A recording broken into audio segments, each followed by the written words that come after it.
A gente vai agora para uma entrevista sobre esse cenário de tensão em que se encontra a Venezuela. A gente conversa com o professor de Relações Internacionais da Unifesp, a Regiane Bressan.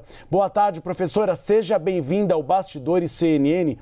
Professora, pelo visto, o fim do processo eleitoral foi o início de mais um capítulo polêmico na história política da Venezuela. A gente tem Nicolás Maduro, pelo menos é o que declarou o Comitê Eleitoral venezuelano, novamente à frente do poder, mas a sociedade não está aceitando panelaços pela Venezuela e nem a comunidade internacional. Boa tarde a todos aqueles que nos assistem. Realmente a situação na Venezuela não seria diferente.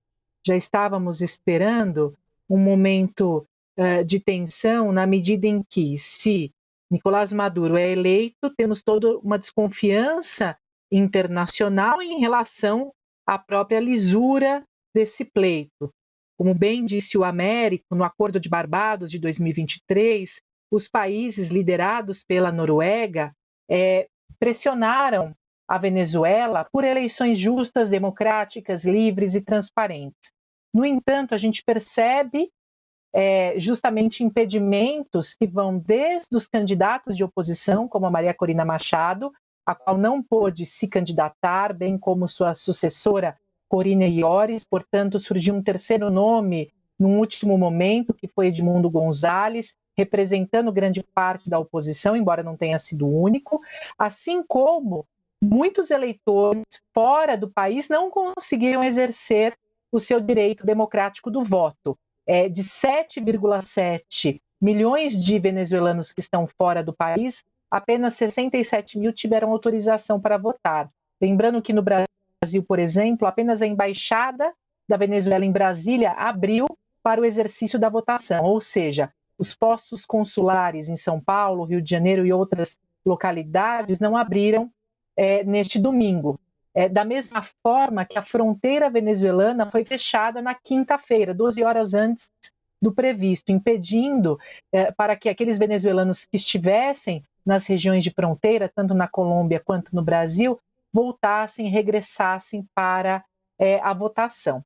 Agora, um ponto muito importante levantado pelo Américo é justamente o posicionamento da Colômbia e Brasil, que são os países entre os três que mais recebem imigrantes venezuelanos, respectivamente Colômbia, Peru e Brasil, e são países que fazem fronteira com a Venezuela, portanto, compartilham aí uma série de questões de interdependência e de problemas comuns. São países que vão ter sempre que ter algum relacionamento mínimo para lidar com esses problemas, para resolver os problemas. Por isso, tanta cautela em se pronunciar, tanta cautela em fazer acusações, inclusive ao governo de Nicolás Maduro. Professora, volta agora a um temor, que é o temor em relação à região de Essequibo, na Guiana. A gente viu que anteriormente Maduro disse que poderia invadir essa região. A comunidade internacional reagiu, inclusive um caça americano chegou a sobrevoar a região. O Brasil também disse que não permitiria que houvesse essa invasão. Maduro sai empoderado das urnas. A senhora considera que esse vai ser um futuro ponto de tensão que será retomado? O conflito em relação à região de Essequibo, ele é histórico. No entanto, ele foi engavetado, por incrível que pareça, na gestão do Hugo Chávez, em 1999, quando havia uma relação pacífica entre Venezuela e Guiana. Mas é um conflito histórico, e eu entendo que Nicolás Maduro fez o referendo em dezembro de 2023, quando ele quis um apoio popular, já que esse é um tema de unificação popular, ou seja, toda a população tem isso como parte da sua história, como uma luta histórica. Portanto, ele usou, ao meu ver, como uma estratégia para unificar a oposição junto àqueles que o apoiam. Assim, eu vejo que esse tema pode voltar à pauta, pode voltar à agenda internacional. O que o Brasil pontuou naquele momento é que a Venezuela não vai utilizar o território brasileiro para acessar a Guiana, porque isso seria feito de duas formas, ou via marítima, que é muito mais oneroso, ou via território brasileiro, que é a selva amazônica. Tanto que, naquele momento, o Brasil enviou um contingente para a fronteira justamente para evitar qualquer acesso pelo território brasileiro. No entanto, a gente não pode, de fato, impedir o conflito, a não ser que tentar influenciar, negociar, resolver isso com a Venezuela. Aliás, naquele momento, o próprio Lula disse o seguinte: Maduro, o que a gente não precisa agora na nossa região é de confusão, é de conflito. Então eu vejo que o Brasil quer calibrar muito bem a forma como vai lidar com esse resultado para defender os interesses brasileiros, bem como tentar manter uma liderança regional. A senhora falou sobre a cautela do posicionamento do Itamaraty em relação às eleições, mas não era o caso de um posicionamento mais contundente, ainda que sem, obviamente, levantar dúvidas, né? Porque se espera por novos dados ainda para falar em fraude ou não. Como bem disse o ex-chanceler Celso Amorim, na posição do governo, não deveria ficar claro se o governo está contra ou a favor esse resultado, professora? Ou estrategicamente, na sua avaliação, pela amizade e pelo vínculo, né, que o país tem com a Venezuela, esse foi o melhor caminho? Eu entendo que o Brasil está esperando sair o resultado final e oficial, bem como a vinda, o retorno do Celso Amorim, que esteve na Venezuela e não se encontrou com nenhum dos candidatos. Ele esteve junto ao corpo diplomático acompanhando este dia e tentando entender como seria esse processo eleitoral.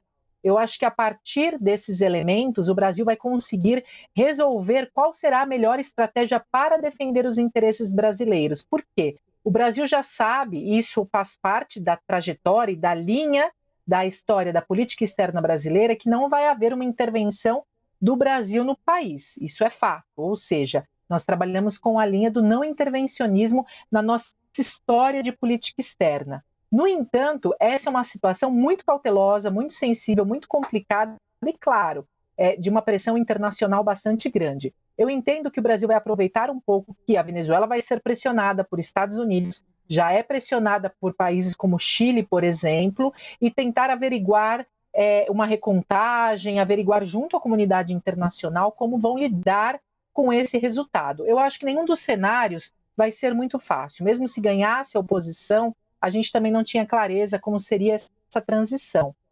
Dessa forma, o Brasil está tentando ter bastante segurança para uma atuação, para tentar, inclusive, negociação e continuar, de alguma forma, influenciando e negociando os problemas comuns que temos com a Venezuela.